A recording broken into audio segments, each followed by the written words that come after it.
Hey guys, welcome back to my channel. This is Sam, your favorite loan broker.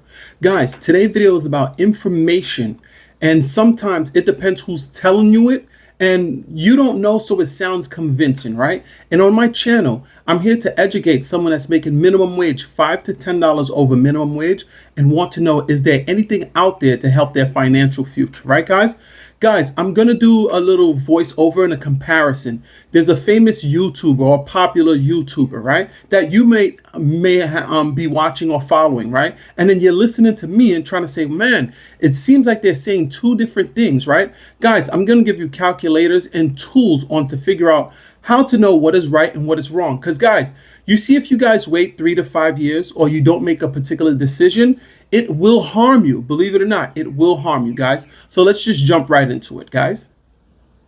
This is the video I'm referring about, right? So if you see this video or this individual, you probably know him, and he's giving out information about investments, about buying a home, and XYZ. And my channel, as you know, I'm saying one thing and other people are saying something different, right? So I'm going to point out a lot of things that he's saying that's not true, guys.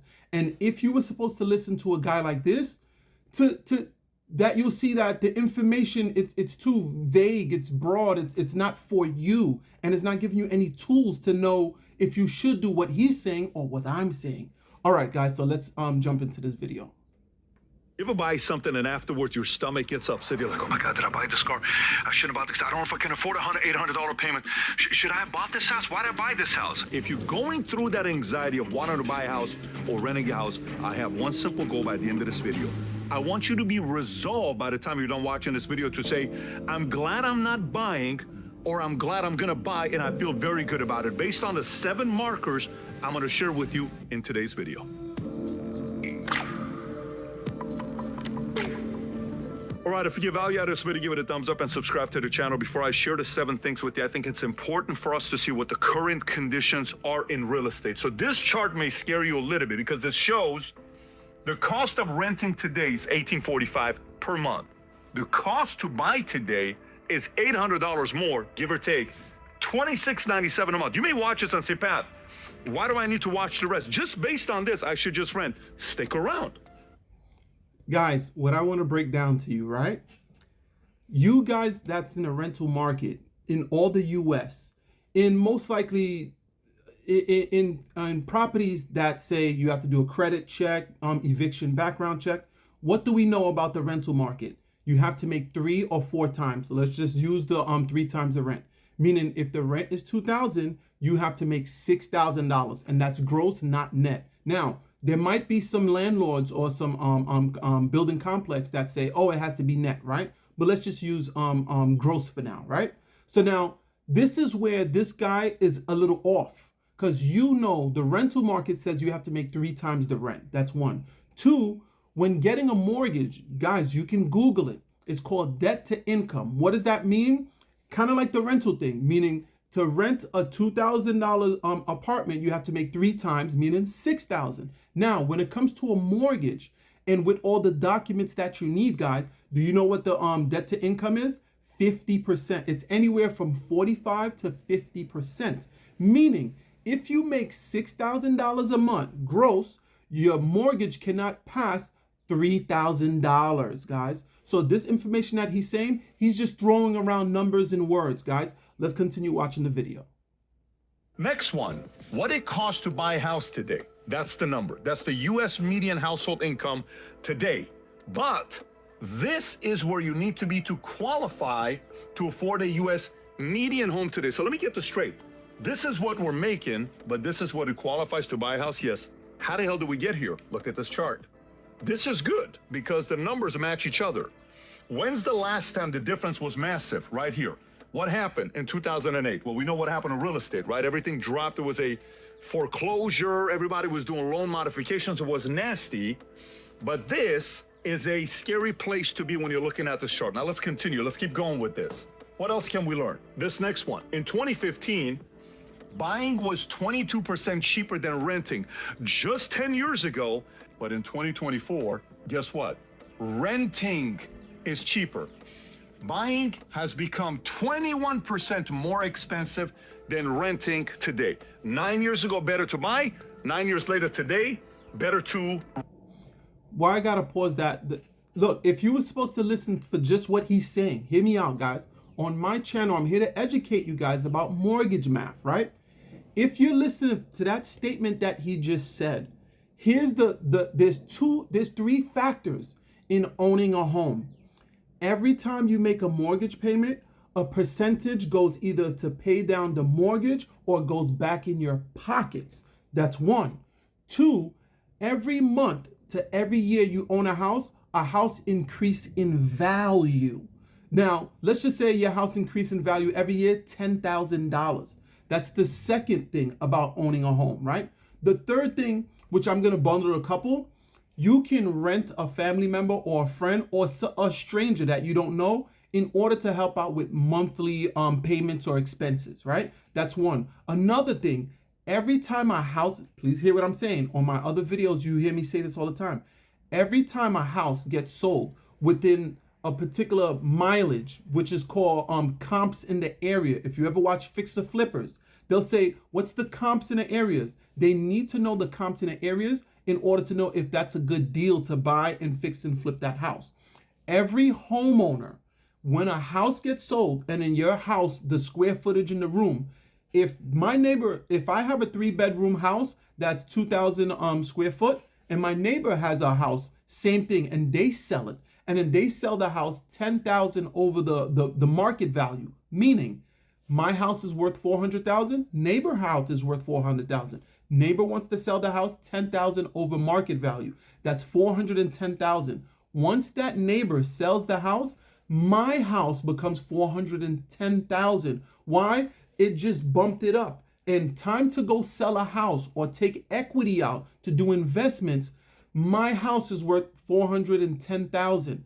If 5 people sell their house every 2 months, that means every 2 months my house goes up 10,000. And that means in a year it can, let's just use 4 people. 4 people sell a house, that's 40,000 in equity, guys. You don't get that from renting. Let's continue. I'm going to point out different things on this, guys. Let's continue. Now, this is small home construction from 1975 till today. No one's building small homes. Look at this one here, okay? 1970, 10% of the homes we built were 2 bedrooms. And then if you look at the 4 bedrooms, used to be only 20%. What is it now? 48% of the homes we build are 4 bedrooms. Most people don't need 4 bedrooms. And 3 bedrooms. Guys, I had to pause it on this, right? He's going to say something after this. You heard how he says the family having kids and nobody needs 4 bedroom? Listen to this. You heard how he just said that, right? Later on in this video, I'm going to call him out on this. But now, the Sam Loan Broker way, mortgage math, what I've been trying to say, people that are renting, let's look at dollar amount. People that are renting a 2-bedroom for $2,000, if you were paying a $2,000, $250,000 or $3,000, right? Let's do a little variable because I don't know who I'm speaking to in the state and the home price of where you're at. When you go buy a house, sometimes by default, you're buying a 3 or 4 bedroom house. And if that dollar amount is, let's just say $2,500, the renter is, they price the rent by how many rooms. You buy a house by the value, meaning if you were supposed to buy a house and your mortgage is $2,500, by default, you probably have 4 or 5 bedrooms. But when you're renting, the $2,000 or $2,500 is only giving you 2 rooms, guys. So let's continue. I'm going to call him. You see how he says, no one, 4 bedroom, no one needs that. I'm going to call you on the same video. I'm going to call him out. Bedroom homes used to be 65%, has dropped to 43%. We're not building 3 bedrooms anymore. It's 4 bedrooms. Here's what's crazy. We're building more bedrooms while people are having fewer kids. It's not as if you need more bedrooms, you're not having more kids. It's the lowest birth rate we've ever had in the history of America. But let me continue with this. Couple other charts I want to show you. So all these greedy builders that we're looking at, this is what they're dealing with. Framing, interior finishes, the cost of major systems, foundation. You got exterior finishes, land development, all the stuff that you go through. And you know what you see on this one? Look at this. Here, it shows us what is the price of concrete and cement. Look where it was in 2004, and look where it is now, 2025. They're wanting to build smaller homes, but they can't afford it. It's grown so much, they're sitting around saying, what do you want me to do? Now, the average person says, so should I buy real estate or invest into stock market? What should I be doing? If you go from 1971 till today, this is Wall Street Journal, the blue is U.S. median housing price. So somebody may say, why would I buy housing? If I would have put my money in S&P 500, you mean to tell me this is S&P 500 versus housing? That's according to Wall Street Journal. So people are asking important questions, which I'm kind of happy we're here asking these types of questions. Now, let's go back to it. You said, Pat, you're going to share with us a 7. Guys, I wanted to point something out. He's using stock market, S&P 500, compared to home, guys. Guys, on my channel, I always tell you, a percentage of your mortgage payment goes either in your pockets or to pay down the home. If we're doing a 4-year or 5-year evaluation, right? I'm coming up with it. If you're paying $3,000 mortgage, out of the $3,000, when you take out insurance and then you take out property tax and different expenses, right? About $700 go towards paying your house down or your pockets. Then besides that, right, $700 every month. At the same time, your house is going up in value and you're building equity. So now you want to compare the stock markets. If you tell someone to put $700 in the stock markets every month, then after 4 years, will you get the dollar amount that he's talking about? No, guys, no, definitely not. If you want to compare apples to apples, no. Because why? You still have rent and then you're giving $700 extra to the stock market. I'm talking about buying a house and within making that payment every month, you're getting 4 benefits, guys. 4 benefits a month. When you put $700 in the stock market, you're not getting 4 benefits in a month, guys. Let's continue the video. Things before whether I should buy or rent. I am.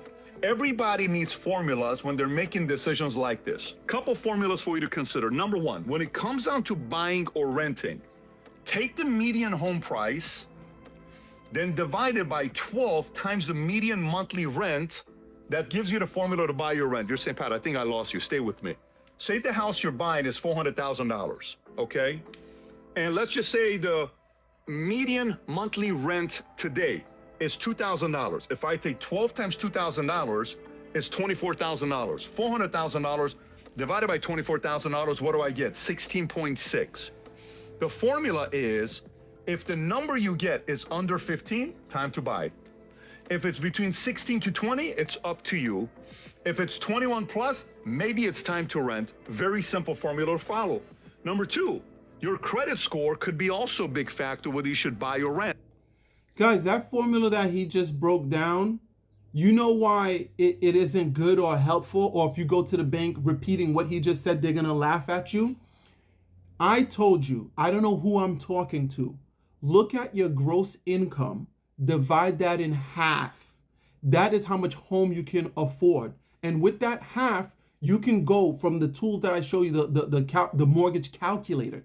You can put in different home prices and then see what fits your budget. So if half of your income is $4,000 a month, that's easy math that you can do with the calculator that I'm showing you. This guy is just throwing out 400,000. Who are you talking to? In what state are you talking about? Then he's saying rent 2,000. That's not narrowing down anything. He's not giving you tools. He's talking with words. Guys, on my channel, I give you calculators on how to break things down. Verbally I'm telling you, but I'm giving you a common sense understanding, meaning if rental requirements is 3 times the rent, that's easy math for you to do. You know how much gross you make, so you can say, well, a third of that is this. This guy didn't really break down anything. His channel's bigger than mine. He has a bigger audience. And if I didn't know what I know and I was listening to him, I would, by default, I would think he's right, but he's wrong. Let's continue the video.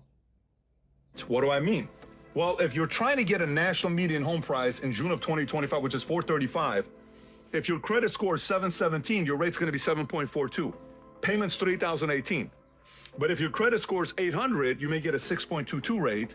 Mortgage is not. Something I want to break down, guys, that a lot of people don't know, right? Imagine the best credit score in the world is 860, right? Please hear me out. 860. Some people believe when you go into the bank and when they run your credit and they see your income, some people believe, you see the numbers he got posted here, guys? I want you to see it. He's showing at 800 and the interest rate is going for 6.22, to where if you had a credit score of 717, how much is that? That's I think that's 1.22 difference. It doesn't work like that in a bank, guys. Guys, the bank doesn't have a system to where if you have a great credit score, you walk in and then you get the best option. They don't operate like that, guys. The bank doesn't. Some people really believe you walk into a bank and then you have the great credit score and the bank is just saying, here's the best offer. The bank isn't giving anything away to just because you have a great credit score. It doesn't work that way. Great credit score, buying in a bad flood neighborhood, they're not going to give you that. The banks are smart. They know which zip code is good for real estate. They know which zip code is bad for real estate. So your credit score isn't a huge factor the way some people think. Let's continue the video. 2674. That's a $300 difference. So maybe for you, it's not a good time to buy. Maybe it's a good time for you to fix your credit. That's me. Location, city, state, where you choose to live. Right now, the average house in America is 1,840 square feet. And the average national, what is the price? The 435 is a national median price is $435,000. So rent for 1,840 square foot home today. It's like a 3-bedroom house, let's just say. You're looking at, in LA, 4,600. In Miami, 3,300. In Dallas, 2,700. In Nashville, 2,580. In OKC, $2,025. This is why location, city, state matters based on what phase of your life you're at. Number 4 is phase of your life you're in. Let me explain. You're single. So you may want to be a little bit nimble. You're like, I don't know if I should buy or not. Should I not? Maybe you're married with kids and your expenses are high. Maybe you're an employee and you have a steady job. Maybe you're an employee, you just got started, it's not steady. Maybe you're an employee at a company that you may get promoted, and to get promoted requires you to move to a different state or a different country. Well, why would I buy if I can get that kind of a promotion? Maybe you're an entrepreneur. Maybe you're a business owner, entrepreneur, and depends, early, mid, late stage. I remember when we started my insurance company, I'm doing a meeting on September 24th of 2009. My wife's all the way in the back. I'm at 8550 Balboa Boulevard in Northridge, California. I get up and I say to everybody, I have $500,000 saved. I'm taking this $500,000. Guys, you heard that? You guys want to listen to a guy that says he started his own company and he has $500,000, guys. This guy doesn't have the problem that you have. He's not speaking to the person that is making $5 to $10 over minimum wage. He has $500,000 in his pocket, guys. And I don't mean to say this. He doesn't really know real estate the way he think he does. He doesn't. He doesn't. And then on top of that, on my other videos, guys, you know you can buy a franchise for $200,000, and some of these franchises can guarantee you a gross profit of $2,000 a day. Guys, look into it. How much it costs to buy into a franchise, guys. So this man that's talking to you, he's telling you, oh, I started a business and I saved up $500,000. Guys, I don't think he's talking to you. But his channel is big and the words he's saying is big, but he's not really breaking down mortgage math. Let's continue. And I'm not buying a house. I was about to buy a $1.5 million house in Monterey Estates, Winnetka, California. Me and my wife love this house. I said, babe, I want to tell you, I'm not buying a house for at least 5 years. We didn't buy a house for 7 years. I took that money and I put that money. We didn't buy a house for 5.5 years, 6 years. I put that. Guys, remember what I told you? If you buy a house, if you want, pause this video. You already know. Pause this video. Do a house value of $400,000 times 4%. It will give you, I think, round off to either 14 or 16,000. Don't quote me, right? But let's just say 10,000. That means if you buy a house today, and because the home increase in value 4% every year, that's 10,000. That means, and don't forget, there's other variables. There's the equity part of it that goes up, and there's where when a home gets sold, there's that variable, right? If you would have bought a house, it would go out, it would go up every year. It would go up I'm checking my notes here, guys. It would go up every year, and it would 10,000 every month. So that means this guy didn't buy a house for 5 years. He missed out on 100,000 or even more, guys. But this is the same guy that has a huge channel. He's telling you about real estate and XYZ, right? If he would have, then you don't, guys, my channel, you already know it. I want you to put less than 5% down. A lot of people are telling us 10, 20%. That's because they don't have the documents. When you don't have the documents, the bank will say, hey, you have to put anywhere from 5 to 10% down. Now, if your situation is worse, meaning you got a job, let's just say you had a steady job for 1 year. Let's just say you was a plumber, then you became a teacher, and then you became you worked in a hospital. That's showing you're jumping from field to field, and then the bank will want you to put down 10%. Let's just say your credit is bad. Let's just say some people don't know there's different variables if you work like risky jobs. Like if some guy says, I'm a deep sea welder for a ship, they'll see that as risky. You know, you're getting underwater, you're messing with flammable things. And at the same time, the bank insure people like that. And then some banks invest in healthcare. So they know which job has risk factors, guys. So let's jump back into it. Money into the business. And I agree, life, marriage, personal life, all of that matters. So let me get to the next one. Okay, timeline. Timeline means what? If you're buying a house and your timeline is 3 years, do not buy, keep renting. If you're buying a house and you're thinking, well, 3 to 7 years, maybe a little bit more open to it. If your timeline is, you know what, I just need a place to live and I know I'm gonna be here for 7 years, you can make a confident decision knowing you're not moving, because there's nothing more annoying than you buy a place, knowing in 2 years you're moving, like, why did I buy this property? I gotta move now, I gotta rent it, I gotta get a new place, headache. So again, we're solving for what? The anxiety of buying. I just gotta pause that. Guys, if you buy a house through mortgage math, the way I'm trying to break down, in 2 years, if, let's just say 5 people sell a house within a 3-mile radius, that's $50,000. Every year that goes up, your property goes up $10,000. So then now the 50 through home sales and then the 50 through equity, that gives you 100,000, guys. You want to listen to a guy like this that doesn't know about equity, that doesn't know about comps in the area when a home is sold.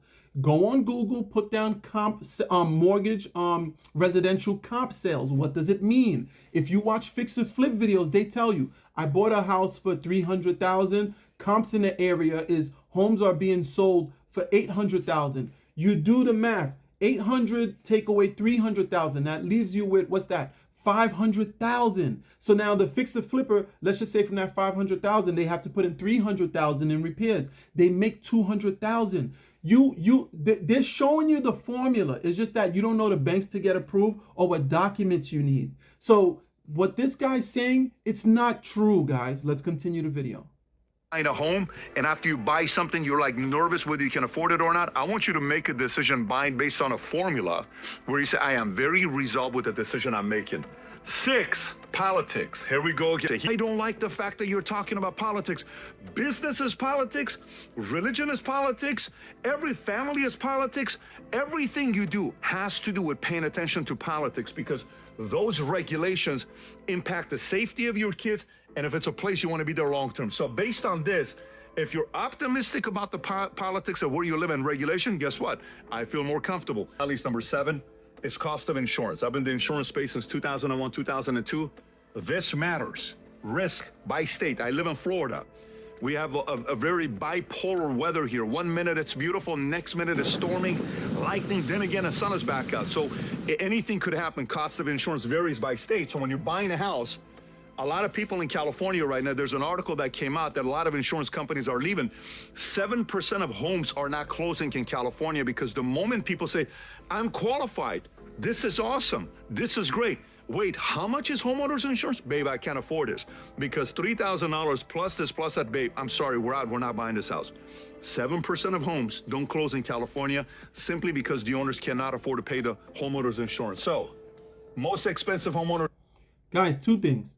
He said 7%. That's a very small percentage. But now one thing that he's talking about, which is true, that I talk about on my channel, that I can't calculate for you because I don't know which state or which area you're in, is homeowners insurance. You have to know the weather, the natural weather that's over there. He's gonna break that. This is so far the only thing on this video that I give him that he's saying is true. Everything else, not true, guys. The homeowner's insurance, yes. The area you in, politics, yes. But at the end of the day, everyone needs shelter, meaning a home, rental, or mortgage to live. That's one. But this is the only thing he's right on. Insurance, Oklahoma, number one. You may say, why Oklahoma? Tornadoes. Then you got Nebraska, Kansas, Texas, Kentucky. Least, which is kind of weird, Hawaii is low.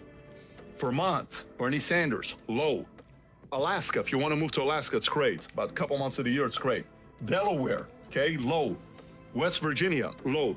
These are some of the things you have to be thinking about before you make a decision to buy a house. So if you're, I moved again 3 times. We have 4 kids born in 3 different states. So again, guys, remember about the lie I was telling you to catch this guy? He says, oh, the builders are building homes, 4-bedroom homes. No one are having kids like that anymore, right? That statement that he probably said was probably that video that he posted was in 2025. I forgot what month, right? He took something that was only 4 weeks in 2025 and put in a video that no one are having kids, while the person that's speaking to you has 4 kids. If it's 4 kids and him and his wife, depending on the age of the kids, he needs 4 bedrooms, guys. Mind you, this is sometimes I know you're looking at my video and saying, Sam, you sound a little off from what I'm hearing on these on YouTube, on social media, on different platforms. They sound a little off. This guy just said, no one are having kids like that anymore. Who needs 4 bedrooms? While the person that's speaking to you has 4 kids, guys. And don't forget, the guy that's talking to you, he's not speaking to the minimum wage you. I don't know who he's talking to on the internet. He said he had $500,000 saved up, guys, when he could have bought a franchise and made anywhere from $700,000 to $1 million. Anyway, guys, you guys got to be careful who you're listening to online. Why? Everyone make decisions different. Everyone make money different. What my channel is about is getting qualified to help your financial future, guys. Guys, I just caught this guy. If you want, you see the title of the video. It says buy or rent a house, 7 rules on real estate. If you want to go watch the video yourself and compare it to make sure I didn't edit anything out and what he's saying, you can check it out yourself, guys. But guys, thank you for viewing my video. As you know, I'm here to educate you guys. The second you guys are ready to buy a home, I'm here to help you. I can help buy homes in 50 states. And at the same time, my channel is about educating you guys to get the documents. Why do I stress this out? When you guys don't have the documents and you calling me, what you have to put down is 5 or 10%. And then they throw in a bunch of other fees. Why? Because your credit score isn't the best, but really it's not about credit score. It's about really having your documents that makes you a better customer coming through the door in order to get a mortgage, guys. Guys, everyone needs somewhere to stay, and I'm speaking to someone just like me. I wish someone educated me, guys, on buying a home and the documents I need. I got really lucky because I was a loan broker for merchant accounts and commercial loans, right? Like if you were in business for a year and you needed a loan, right? And then while I was buying a house, I found, through a friend of a family, online realtor that helped buy a house. Then he was telling me, he was like, oh, Sam, since I see you're in the same business as me, this is what you'll need. And then I was like, well, why is that so important? He said, Sam, if you don't have this document, you're going to have to put 5 to 10% down. They're going to give you an interest rate of a half or 1% more. And I was like, wow. Then I was curious. I was like, quick question. Why do you help me? And then he said, Sam, you're in the same field as me. We all know how we can help the customers, but we can't help the customers the way we want because they might tell on us, it's a, like guys, you don't know it, guys. You see, how do I break it down? I can't say too much, guys, because why? I'm walking on eggshells. If you look at, I'm going to use something simple. You see the restaurant, I'm going to use, I don't want to say any names. Let's just say a famous food franchise that sells pizza, right? If you order that pizza on Uber, and if you walk in the store, or if you order it online, the online option is cheaper. If you look at the deals of the day, it gives you a cheaper option for that same pizza. If you walk in the store, you get the pizza for the store price. If you order the pizza through the delivery app, they give you 20% more on it. Guys, in banks and a lot of institutes, they have that same thing. There's people that and because I'm on a recorded line, you ever call somewhere and they says, for training purpose, this is being recorded. I can't just tell the person, hey, you need this document, bring this back in 3 months and you'll get 1% cheaper. I can't say that because I'm either an employee or I'm a third party representative, so I can't say these things. But no one should put down 50,000 when you have the option to put down 12,000 and get the same interest rate. And then guys, you might look at your credit score as like, man, my credit score is 680. I think I would get a better option if I had a credit score of 800. That's not true. Guys, no one that's walking in the bank with a great credit score is getting the best option. The banks don't work that way, guys. My channel is about educating you guys for your financial future and how to make money on the first month of owning a home. Especially, mind you guys, my video is, I'm talking to the guy that's making $5 to $10 minimum wage, guys. And then you're probably sitting, guys, I've been there. You can't walk into your boss and say, hey boss, inflation is high, rent is high. Can you give me a raise of $2,000 a month? The boss is gonna look at you like, you know what, somebody else can do this, or we don't have this in the system. A lot of jobs are letting people go, so people are not asking for raises, guys. The best way to get ahead for your financial future in your pockets is owning a home, guys. That's what it is. And then doing little strategies. You partner with a family or friend or, you know, a third party person to where you're renting them a room, or depending on how the house is set up, guys. Guys, if you were supposed to rent a room for 800, that doesn't exist. So imagine you own a home. Hear me out. Your monthly mortgage is $3,000. Here I'm telling you, partner with a friend or family for and then rent them a room, or depending on how the house is cut, for $800 or $1,000. So that means you'll have a $3,000 mortgage, but with partnering with someone, it's only $2,000. And every month you're building equity, guys. And just in 4 years, guys, I hope you don't watch this video and in 4 years from now you don't do it. And then you're watching this video. Then when you do the calculations that I'm telling you about, guys, you can go on Zillow. If you want, go on Zillow. Look at the house prices that you're looking at 4 years ago, how much that was, guys. Guys, I bought my house 4 years ago for $380. It's worth $580 right now, guys. It's worth $580 right now. Meaning if I sell, I make $180,000, or if I want to sell my house over the value for like $20,000, I'll be making $200,000, guys. Guys, me and my wife putting together are not putting away $200,000 in 4 years, guys. But with home ownership, that can help. I don't want to make this video long, but I hope you learned from it, guys. Take care. Bye-bye.